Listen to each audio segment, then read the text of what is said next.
Shabbat Shalom. This week's Torah portion is called Parshas Va'era. This week and next week are primarily about the plagues, and in the portion afterwards, Parshas B'Shalach, it says, V'yoytzu Yisrael, the Jewish people went out from Egypt, biyad rama, with a high hand.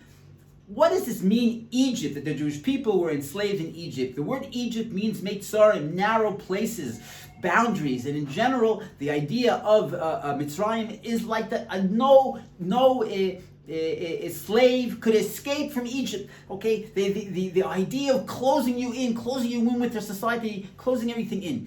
Okay, but what does that mean for an individual person? What's the Meitzarim? The Meitzarim for us is the things that hold us back, that imprison us.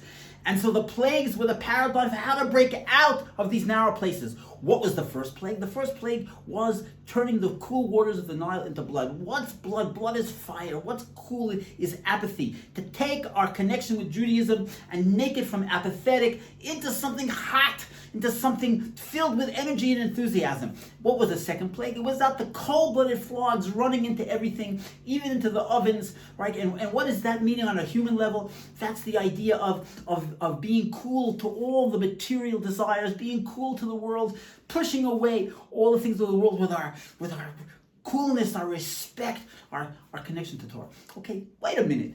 I don't know about you, but in my life, I would think first should come the frogs, and then should come the turning the water into blood. First, you should push away all the negative things, like the frogs going into everything, push away all the negative, and then turn on the fire of Judaism. But no, the Torah says not. How do you really do it? If you want to be successful, first you have to get on fire about Judaism. What the Baal Shem Tov said, how do you push away evil? By doing good. Once you're on fire, it's easy to push away all of the negative things. Easy for the frogs, the coolness, to get into every part of our material life. Shabbat Shalom.